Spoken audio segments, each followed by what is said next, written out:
Wherever you are, make it team on. Truth Frequency Radio.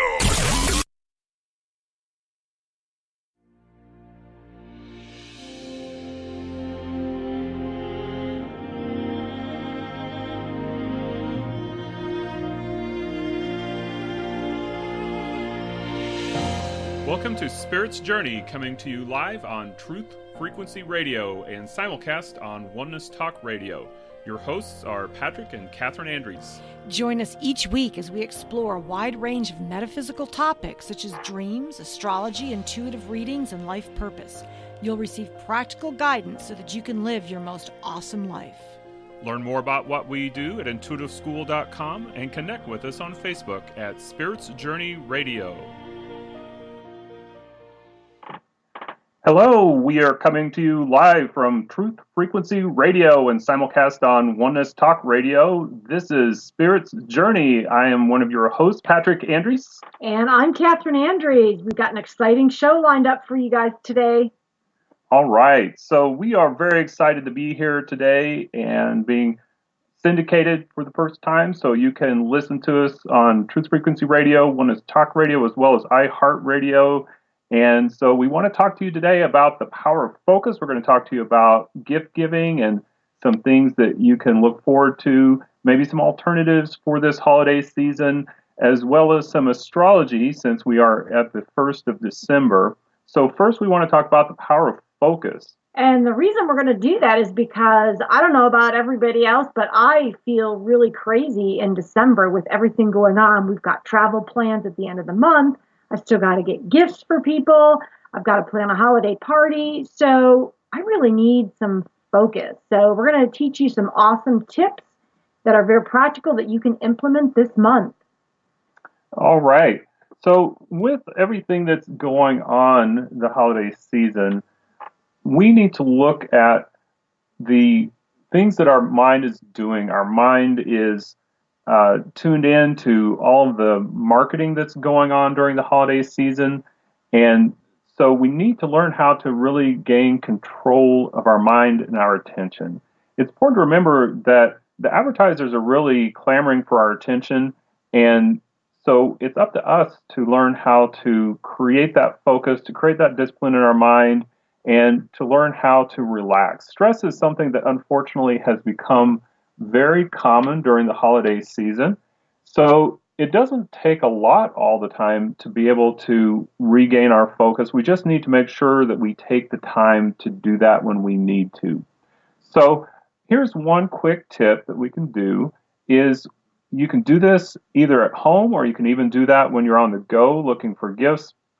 Every time that you have a few spare moments, just take a moment to sit down and close your eyes and take in some deep breaths. Now, as you breathe in, you're going to be focusing all of your attention on the breath. So you want to be aware of what your breath is doing, and anytime that your mind wanders away from that, take in a full deep breath through your nose. Feel that breath going down into your lungs, expanding, feel that oxygen enriching your body, brightening your mind. And then as you exhale, fully release that breath. Now, you're going to do this for probably about 2 to 5 minutes. You can set a timer on your phone if you want to, or you can just use the time that's available. For example, the other day I was picking up some new glasses at my eye doctor, and I had about 3 to 5 minutes to just be able to sit there. You can close your eyes. People don't have to know what you're doing. They just maybe think that you're resting for a moment. You can start focusing on your breath, and you'll find that as you focus on your breath, it'll begin slowing your conscious mind down. Now, the important thing with this practice is that you are focusing on the breath, that you don't keep going around and around with all the thoughts of, I have to go here next, and maybe I should pick this up for somebody else. You need to focus on your breath. This is actually a time to slow your mind down. We need those breaks, just like when we sleep at night. And another advantage of doing this breath work, especially in the winter months, is it really helps the lungs and physical health, because a lot of times we have respiratory issues that start up beginning in December. We tend to breathe more shallow. When it gets cold out, we clench up. And our breath as well, we hold our breath. So I love to be reminded of focusing on my breath. Right. Now, when you do this, the important thing is to bring your attention back to the breathing each time, because as we get sidetracked, the real key to creating power in the focus of our mind is to be able to train our mind to go where we want it to when we want it to be there. Now, biologically, there's a reason for this. We talk about laughing about the shiny objects and how our minds are attracted to shiny objects from time to time. And that's how the media and all these distractions capture our attention. The reason for this is because, for example, if you're walking across the street and all of a sudden you see a big red flash coming toward you, it might be somebody getting ready to run the red light or the stop sign, and that could actually save your life. So you have a reaction to jump back when you see that, or at least to take notice quickly. But unfortunately, that can work against us many times. So when we train our mind to stay focused where we want it to, for as long as we want it to be there, we'll find that during this busy holiday season, as we're trying to amp up all these extra activities that we're doing, going to parties, doing extra shopping, creating gifts and treats to pass out and things like that, that we can create that focus. It actually helps to calm us down because our mind is more focused on what we're doing at the time instead of just racing around in circles inside our head with all the things that we have to do. And now I know I'm guilty of this, but I do multitask. And especially at the holiday season, I find more and more people are multitasking, texting while they're walking down the street, cooking while doing something else. But really, we think that we're getting more done when we multitask. I know I still have to convince myself not to do it sometimes. But what is really the myth of multitasking? Well, multitasking actually came from computers, that when we started developing computers and making them run faster and be able to accomplish more, they started creating processors that could actually do 3 or 4 things at a time. And so people started applying that to their mind. The only thing is, our brain is a biological computer, and so it isn't set up to be segmented in that way. Our mind really focuses best when we are focused on one thing at a time. In fact, during this holiday season, I'm teaching a class called The Power of Focus that's available online. And so as we got started doing that and I was updating some of the lesson material, I was doing some research. And there's a lot of research out there now about multitasking and how it actually is eroding productivity in the workforce. There were several studies from Vanderbilt University. In fact, they've done a series of studies on this. And they found that multitasking is costing corporations and businesses about $650 billion a year. Whoa, that is mind-blowing. I know, I was blown away too. I was going back through some of my notes and I realized I was actually raising the alarm about multitasking and how it's really a myth as far back as 2002, 2003. So this has been something that's been on my mind for some time. But I've actually found that as time has gone on, now I see that listed as a job description in job postings. I see people listing that on their resumes. And it really is something that we need to get a handle on because it's mistraining our mind. It's a misuse of our attention.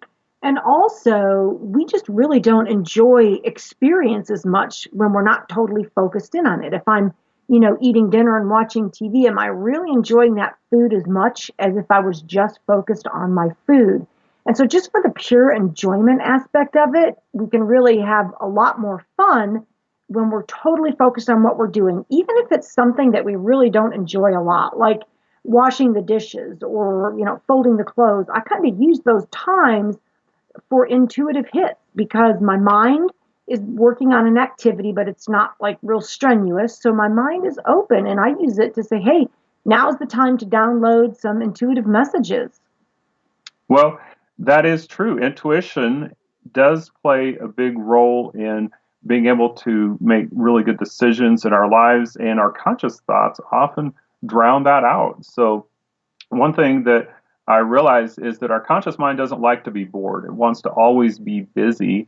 And so when we do exercises like this breathing exercise, you may actually find your conscious mind rebelling at first, but that's okay because boring is actually good for us, even though it may seem counterintuitive.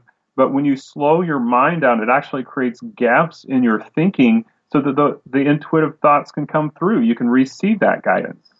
And that's where we get into what we call the alpha brainwave state. So Usually when we're awake and doing things, our mind is super busy. But when we can slow it down, we get into the next phase of waves called alpha. There's special music called alpha wave music, which is awesome to get us into that flow. And when we're in that alpha state, we can meditate, we can focus, we can download those intuitive hits that are going to save us a lot of time and effort in our life when we listen to that intuition. Right. Now, when you are using your mind effectively, just keep in mind it's really training. Our bodies have a biological basis to them. So even though we often talk about being spiritual beings in a physical body, we also need to acknowledge that we are living out this conscious physical life in a physical body. So our conscious mind is really connected to the brain and has a lot of influence through biological influences. Our five senses are very strong indicators of our consciousness in the conscious level. And so I used to think of the five physical senses as gateways for our consciousness to interact with the physical world. Now I realize that more than just gateways, in a lot of ways, they are filters. They filter out everything that we could be aware of in the higher levels of consciousness, and it keeps our attention just really focused in the physical level of our experience. So when we learn how to focus our mind, we're training it, and you can think of it almost like training a horse to ride. So the horse has a mind of its own, just like our body in some ways has a mind of its own, and it will lead you around where it wants to go unless you take control as the rider. You are the master of your mind, so don't let your mind push you around. I was actually just talking to a student recently, and she was talking about how she felt like her mind was just running around, guiding her, leading her by the nose, so to speak, and she wanted to be able to gain control of that. I think a lot of us feel that way sometimes, and especially with the holiday season and everything going on, sometimes we can feel like that more than ever. And I know just the other day, I was trying to connect with a friend on the phone, and we just kept missing each other. So I was going for an easy car drive. I thought, all right, I'm going to try to call her. And she said, are you in the car? I said, yeah. And she said, all right, I just don't feel comfortable telling you about what I have to tell you while you're driving. So I thought, well, what's the big deal? So anyway, she had just gotten back from a trip to India, and it was so fun because I called her later when I was at home, like she suggested, and we had like this 2-hour conversation, and she told me about her visit to an ashram in India. And I would have totally had a different experience if I had been listening while I was driving. The amazing experiences she had took me into this state where I felt like I was in a movie because I could see the images in my mind of what she was talking about in India. And if I was driving, none of that would have happened. So, driving and talking on the phone sometimes don't match. When we look at multitasking, stepping back to that for just a moment, one of the pieces of evidence of how multitasking is not beneficial for us is that almost every single state in the country has laws against texting while driving. Now, if texting while driving was safe, which is a clear example of multitasking, then it would be fine. It would be perfectly safe. But they have an overwhelming amount of evidence and statistics that show how dramatically accidents increase as people are texting and doing other things while they're driving. It used to be people were just talking on the phone. Before that, it was eating and driving.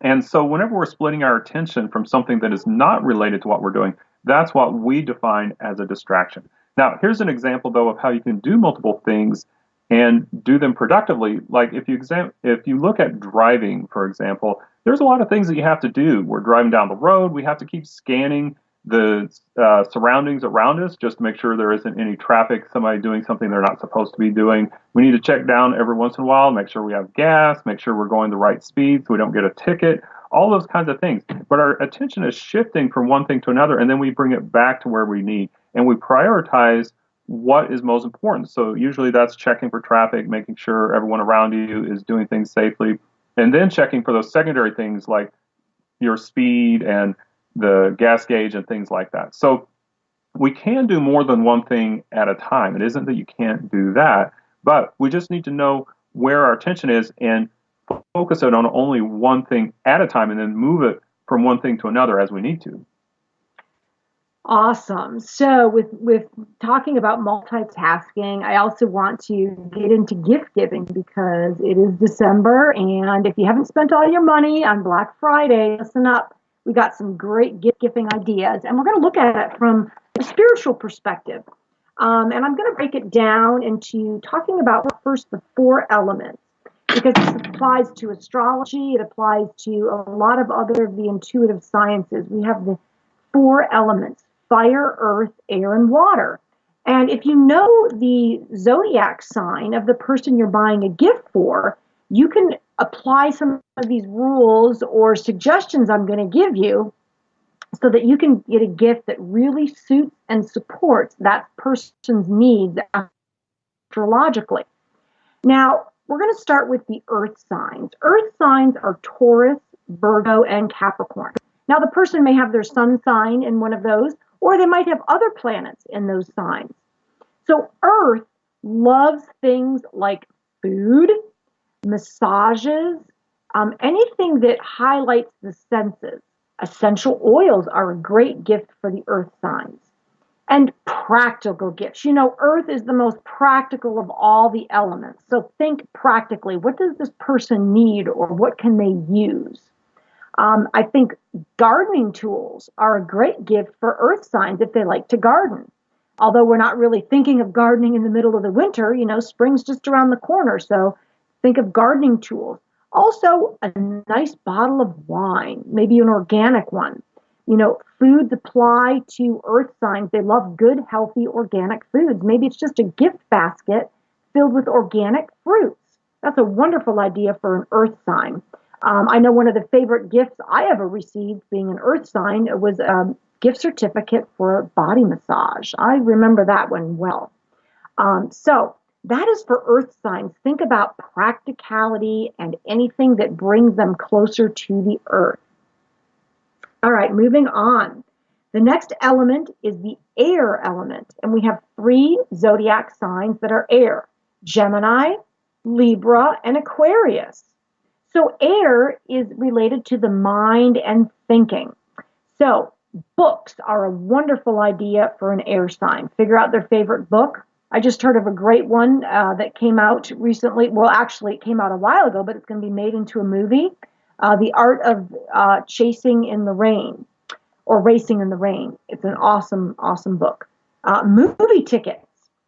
Anything that stimulates the mind. A class. Get them, you know, a subscription to their favorite magazine. Maybe they wanted to do, a computer class. Anything that will uplift and stimulate their mind. That is what I would recommend for air signs.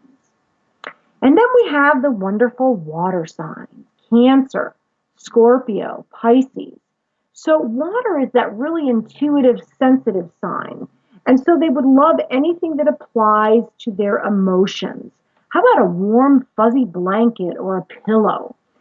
Water signs love to curl up with a good book, you know, so a nice warm pillow that they could sit with. Anything for a pet. Water signs are very nurturing, especially Cancers. They love pets. So, you know, get them a box of organic dog bones, or, you know, some catnip for their cat.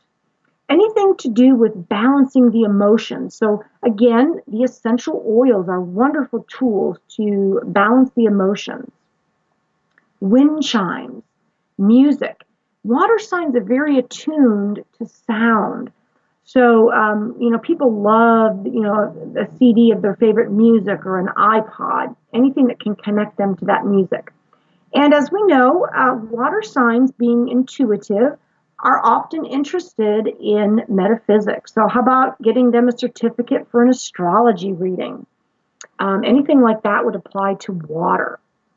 And lastly, we have fire signs. We are actually in the time of Sagittarius right now, which is fire, along with Aries and Leo are fire signs. So fire is all about freedom. They love to explore. So how about something that allows them to be out in nature? Also, fire is generous.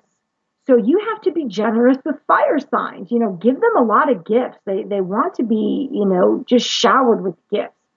And I love giving them things that have to do with nature. They have games, a telescope for a kid that allows them to look at the stars. Anything to deal with outside. Again, gardening tools would be good for fire signs as well. But the main idea that I want to get across with these fire signs is they love experience as opposed to things. And I know we all collect stuff, and how many times do we go to dump our stuff at Goodwill, which is a great thing to do, but we just accumulate stuff. And fire signs are all like, hey, I would much rather have an experience as opposed to stuff. So we're going to talk about some things that you can give people that are experiential as opposed to things. So, Patrick, have you got some ideas that we could use instead of things? Sure. When we talk about gifts, a lot of times we're thinking about getting things for people, but I think this is a really good point, because when I think about my childhood, one of my fondest memories is the family vacations that we used to take. So don't discount experiences. Experiences actually feed the soul a lot better than things do, and it keeps giving. An experience is something that keeps giving, whereas something that you give to somebody, that could break or wear out or just become obsolete over time, where you eventually get rid of it. So here's some things to think of when you are thinking about gifts. What about maybe a trip to the museum? So it depends on what people like, or it could be something that you're creating for your family. But if you like art or history, there's a lot of nice museums. There's science museums, and a lot of cities have different options for that. Sometimes it could be something that you do as an enrichment experience. It may be something that you've never done before, but you do it just to expand minds, expand your mind and those of your loved ones. And we know over the holidays, the kids are going to be out of school looking for things to do. So, hey, a day at the museum is a perfect way to keep the kids occupied. Now, something else you might give, and I would be careful with this one because sometimes it can be misinterpreted, but what about gym memberships? People are often looking for a way to get started on the right foot in the new year. Gym memberships skyrocket at this time of year. And if somebody is looking for that, then you might consider giving them that membership as a gift. It might be something you talk to them about first. I know sometimes if we have gifts that we're not sure, like clothing sizes or things like that, we might even discuss it with somebody. It may not be a surprise, but it could be something that they really appreciate much more than something that you pick out trying to guess something that they would like. Now, with that experiential kind of a gift, something that has been popping up that I've been wanting to do for a while is an escape room. Now, this is a really good gift on many different levels because it's a challenging experience that you can share with a group. And there's a variety of different kinds of escape rooms that you can go to. I know we have some right here in Kansas City. And this is a fun experience and it's challenging. So it challenges the mind. And also one thing that I've seen is that experiences that I've had with groups where we had to go through some kind of a challenge or in some cases even a hardship, it brings the group closer together. So an escape room can be a really good option for bringing a group together or a family. And you, Patrick, being Scorpio, I've got some Scorpio in my chart too. Scorpios love to be detectives and solve things. So I know that would be a great idea for you as an escape room. Oh, definitely. Yeah. Scorpios love mysteries and love to solve puzzles and riddles and things like that. So we like to get into the down and dirty, which is why a lot of Scorpios love metaphysics, because there's so much mystery to it, and it's really a never-ending challenge to really get down deep into all of the mystery of the universe and our consciousness. Now, another thing you can consider is possibly a theater gift card or something like that. That can be a group experience that you can either do with your family or you can give to friends. Again, you can get a gift card so that they can have their choice of movie. Also, we talked about trips, and like I said, that was something that I remember in my childhood. Out of all the things that I got, the trips really made a big impression. Now, this is when people think about. Sometimes you see this for wedding gifts and sometimes for birthdays and things like that. But it's something to keep in mind as we enter the Christmas season, that you might arrange for a trip for someone that you love and give them an experience, even if you can, maybe even outside of the country. So I believe that in this country, a lot of times we stay too focused on our lifestyle. We don't really think about ourselves as being a global partner, a global member of the world. And so it is helpful to travel because you really see how other people are living. And just like our friend who went to India, I went to India in 1999, and that was a real eye opener. And we had a guide, fortunately, because I went with a group, and our guide was saying that India is not necessarily a place for everybody, and especially in the United States, sometimes we want real cushy trips, to the Bahamas or something like that, where we can just relax on the beach. But a place like India or something, an alternative to that, can be a real eye opener. Just seeing how other people are living and what it's like around the world. And with the sun in Sagittarius and Jupiter moving into Sagittarius now for the next 9 months, travel is definitely highlighted, particularly travel that has a spiritual purpose. So I think a trip with this kind of placement with Sag and Jupiter is going to be great for a lot of people. Now, with trips, if you know somebody who likes to camp, you can always kind of subtly find out what kind of camping gear they might need. I know when we were camping last that having an air mattress really changed things dramatically for us. When I was younger, we used to just sleep out on sleeping bags. Sometimes we'd sleep out under the stars. But I noticed as I got older, I don't know if it was just that I didn't really want to put up with that anymore, or if it really did become more uncomfortable. I just noticed sometimes waking up, I was a little sore after sleeping on the ground. So we're going to come back after the break, and we want you to come back with us here on Truth Frequency Radio. And this is Spirit's Journey. See you on the other side. See you after the break for more gift-giving ideas and some astrology insights.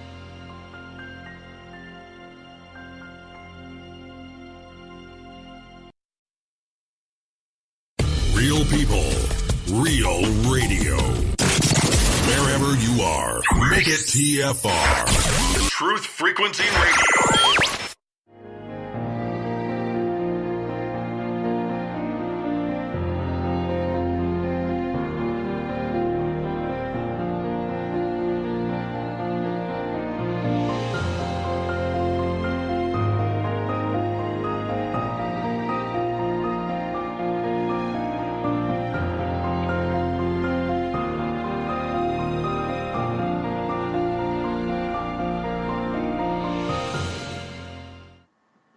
All right, we are back. We are coming to you live on Truth Frequency Radio and simulcast on Oneness Talk Radio. This is Spirit's Journey, and I am Patrick Andrews. I'm Catherine Andrews, and we're having fun discussing gift-giving ideas based on a lot of the astrological influences. And as you can tell, we're really into practicality. And so we like to be practical with our gift-giving ideas. And spirituality, we are spiritual beings in a physical world. So we love to explore metaphysics and then take it a step further and figure out how can we apply all this metaphysical stuff to our physical lives. And so that's why we're giving you some gift-giving ideas in a practical way. So even though we are these spiritual beings of light and energy, we are eternal beings, but we are having this physical experience, so we don't want to forget our loved ones on this holiday. So we're going to continue with just a few more experiential ideas, maybe thinking about gifts outside of the box in a way that might have a lifelong lasting impression with some of your family, friends, any loved ones that you might have. And again, it's the fire signs, Aries, Leo, and Sagittarius, that love the experiential gifts. All right, so looking ahead to a few more gifts here, one thing you might consider is board games or games of any kind. Now, I came across a game recently that I didn't even know it existed. It was the Jonathan Livingston Seagull game. That was a book that I loved when I was younger, and I know a lot of people on this spiritual journey have read that book at some point and cut their teeth on that, and as well as Richard Bach's Illusions. But Jonathan Livingston Seagull is a classic and a favorite of many. So that's actually a board game. So I didn't realize that, but I came across it. So I don't know where that may be available now, but you might look that up. And even if you can't find it in a store currently, you might be able to find that on eBay. Somebody might be willing to part with their copy. And of course, as parents, we're always looking for ways to bring spirituality to our child who's now 12. And so I think board games based on spiritual concepts are a great way to do that. I also have a board game that was given to me years ago based on astrology, which is super fun. So we can, Monopoly also teaches some great practical things to kids about finances. But I love the games that also infuse a little bit of spirituality. And yes, so Richard Bach is the author of Jonathan Livingston Seagull and also the creator of the board game Jonathan Livingston Seagull. So who knew? All right, now pottery is something that is popping up. There are pottery stations and I don't know what you would call them, but like little shops where you can learn about pottery that are popping up different places. And so that might be a fun activity, especially if you have kids, to go and make something. So they could actually go and learn about a skill that there's actually a lot of value in getting your hands into something. I know I worked on a farm during a work study program when I was in college. And it was actually when I was getting my teaching certificate at the College of Metaphysics. And it was a really enlightening experience for me to work on the land, to work with cattle, we actually cut hay for the cattle and things like that. And I'd grown up in the suburbs my whole life. And so I'd never had any of those experiences, but it was a really good reconnection with nature and with the land to see where our food comes from, to see where our life is being sustained from. And so anything like that where you're working with your hands can be a valuable experience, even though pottery doesn't really have that kind of an experience with it. Just being able to work with your hands, having a kinesthetic experience, it goes into the same kind of thing when we were talking about taking trips, camping, hiking, all those kinds of things can be wonderful experiences. And so another thing, of course, there's always bowling and skating and things like that. So don't discount those. There's indoor skydiving now, which I haven't done, but I've talked to some people that have, and they said they had a good time there. So don't count those things out, as well as there's art and wine and different kinds of experiences like that if you have a loved one who's into that kind of thing. That's really fun. You get to sip some wine and then you get to paint a picture at the same time. So who knows what comes out when you do that. But Neptune, which is in focus here astrology-wise this month, Neptune gets us into that really spiritual, mystical space, and painting is a great way to make use of some of that Neptunian energy. All right. So keep these in mind, and I think that really kind of rounds out some of our ideas. If you have other ideas, you might share them in the chat room, because we have quite a few people with us in the chat room. So if you're not in the chat room on Truth Frequency Radio already, there's still time to sign in. This is only the second half of our show, so we'll be with you up until the top of the hour. So be sure to share any other alternative gift ideas that you might have in mind. All right, so let's move on to the astrology portion of the show, and I want to fill you in on what's going on for the first 15 days in December. So we begin this month today with the Sun squaring Mars. This is going to be happening from December 1st to December 5th. So what we've got here, Mars is all about power and assertion. And so we may find, especially on the part of men, wanting to assert their power more. I'm thinking, of course, of all the political stuff going on, pretty funny. So we may find that the politicians are battling it out even more, if that's even possible. So I wouldn't suggest provoking anyone during these first 5 days in December, unless you're really willing to deal with the consequences. Now, Mars is all about defending ourselves. Squares the Sun, which is our identity, we may find that we have to defend ourselves a little bit more. We have to defend our goals and our desires. It's really a square, which is tension. So it's not in your favor to fight. It's better to just have your position and defend it. Now, I have a friend, for example, who has a court case on December 3rd. So I was just advising him, don't try to be overly aggressive. Just hold your stance. do what you believe in, and defend your position. That would be my best advice for people. Now, with a square, tensions have a tendency to build up. So, how can we avoid, getting really frustrated and having an explosion? Well, we got to have some physical release here. So that means getting out and exercising, whether you live in a cold climate or whatever, get on your boots, your coat, and go for a walk. Build a snowman with your kids, join a gym. Today, we're going to decorate our house for Christmas, and we're going to get some energy out, putting up the tree and the lights and all that. Even our animals, I've noticed today, we're kind of full of energy. So we're going to take them out on a walk to release some of that energy. So that's going on December 1st through the 5th. Now, also December 1st and 2nd, we have the planet Venus opposing the planet Uranus. And Venus is the planet of love. So Uranus is basically saying, hey, you need to spice up your relationship a little bit more. Get in tune with your Venusian energies. That's your love energies. So what can we do the next couple days? We could make a special meal for our loved one. And maybe we could use some aphrodisiac foods. So I had some fun researching some aphrodisiac foods, and I wanted to share that with everybody. So chocolate is number one on the list. I mean, who doesn't like chocolate? And I just recently went to a party, and they actually had a chocolate fountain where you could dip, fruits and all kinds of things in it. It was delicious. So go ahead, go indulge. Dark chocolate actually does have a lot of good benefits. I know I love chocolate. I can't say that I always go for the dark chocolate, even though I know it's healthier for me. I really love that milk chocolate. So let's hear it for the milk chocolate lovers out there, too, who are willing to indulge. So, Patrick, is that a hint? You want me to make a chocolate cake today? Well, it doesn't have to be today, but maybe I'll go out to Starbucks later. I have a weakness for Starbucks. All right. I'm going to get on the ball and make something with chocolate today. All right. What else can we do that's aphrodisiac? Avocados, super healthy, a great healthy fat, and it's an aphrodisiac. Maca root, that's a really interesting supplement that you can add to smoothies. Now you can buy it powdered at the health food store, and I often add it to smoothies. It not only energizes you, but again, it kind of stimulates the sexual energies.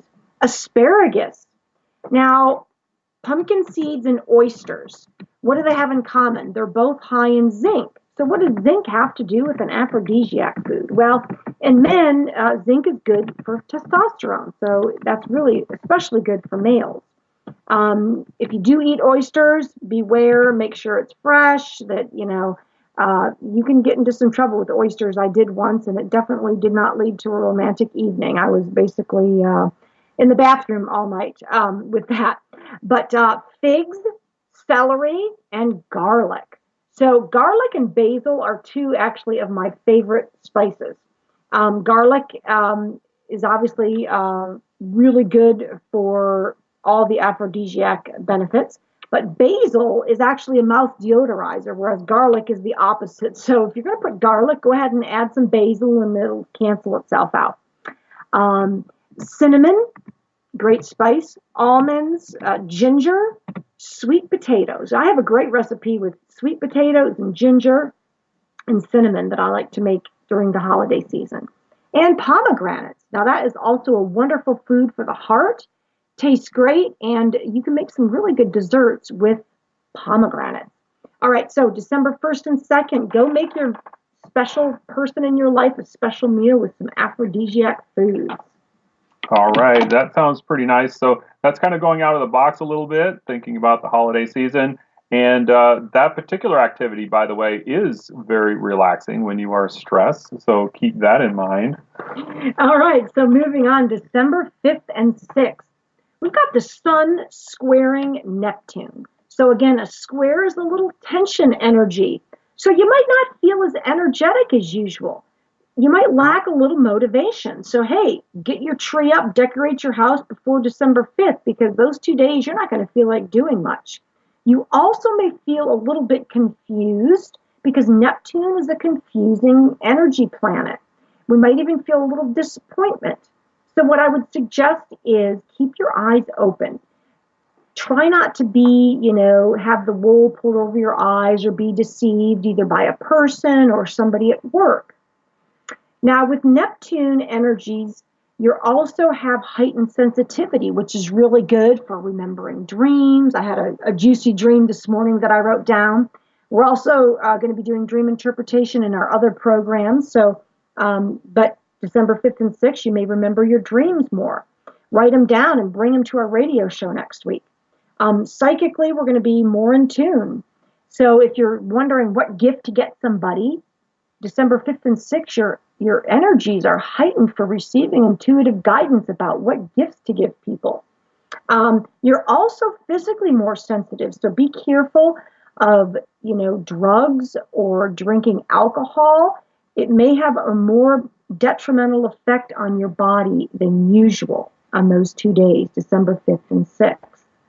Now, let's highlight December 7th. We have a new moon in Sagittarius, a fire sign. So first, I just want to tell you, what does this new moon mean?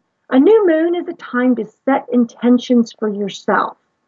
So if you visualize, if you do meditations, you definitely want to do some deep meditation on December 7th. And because the new moon is in Sagittarius, we have an opportunity now to really set some strong intentions for what we want spiritually. Do we want, more peace? Do we want more guidance? What do we want spiritually? Set your intentions for being more positive, because Sagittarius is all about positivity, seeing that glass half full instead of half empty. Now, I do an exercise every morning for positivity, and I'll just share that with you. I think of 3 things that I am grateful for that happened to me the previous day. I do it in the bed before I get up in the morning. It takes me about 1 to 2 minutes, and that sets me on a trail of positivity for the day.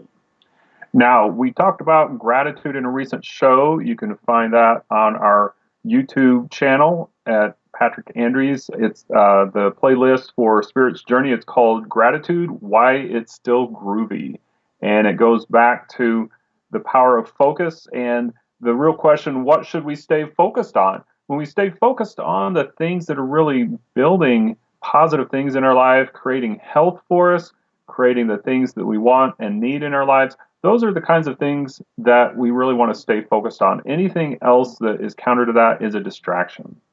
So when you get up in the morning, directing your attention to all of the great things that you already have in your life that are awesome is a great way to kickstart your day and get the day going and remind you, wow, I've got a lot of things going for me here. Then when you come up against those challenges or things that you see that you want to make a change in, you can redirect your attention. Just acknowledge what's going on, but then don't stop there. You need to create a clear image of what you can create in your life that would change that situation. And that's where we really start to learn the secret of how our mind works. Our minds are really creative mechanisms. And what I've been realizing looking at the metaphysics of the mind and looking at the quantum physics is that quantum physics, as we've been learning over the past 100 years, is all about probabilities. And that what's really happening is that the more that we focus on a particular thing in our life, we are shifting those probabilities. So we actually have the ability with our mind to manipulate the probabilities of a particular event happening in our life. So we're actually making that event more and more probable. Now, the key is, though, you can never be 100% sure that something's going to happen, and nothing is off the table. Everything is possible, because when we're talking about probabilities, nothing is 100% certain or nothing is 0% certain. It's somewhere in between. But as we keep focusing on the things that we want, then we keep moving ourselves through the space-time continuum toward whatever that is. So whether it's a relationship or whether it's greater health, all those things are really great to think about right now, because through December, we're getting ready to set up all of our energy and our intentions for the new year. And then there's this really strong energy at the new year of getting things set in motion, because it's the beginning of a new cycle. It's planetarily, it's the beginning of a new orbit around the sun.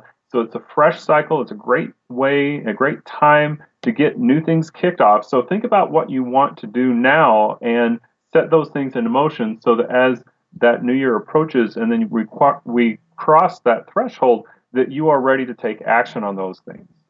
I love it. And with this new moon in Sagittarius, we're all going to feel more generous than ever. So, hey, let's not overspend on our gifts during that new moon on December 7th because we're going to be feeling really generous. We're also going to be really truthful. Sag is known to being blunt and just saying it like it is. So, if we have something on our chest that we need to get off, December 7th will probably urge us to do that. So next, we're going into December 6th, 7th, and 8th. We have Mars conjunct Neptune. I love this because I have this on my natal chart as well. So we've got this Mars planet, which is about energy. And then we've got Neptune, which is about sitting back and, listening to the intuition.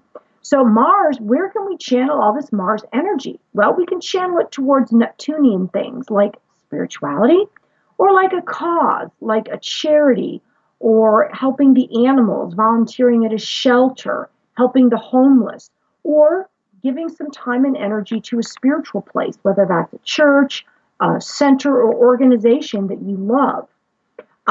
It also tells us during these 3 days, the 6th through the 8th of December, watch out for over idealizing people or being delusional about what's really going on. Neptune tends to cloud things over.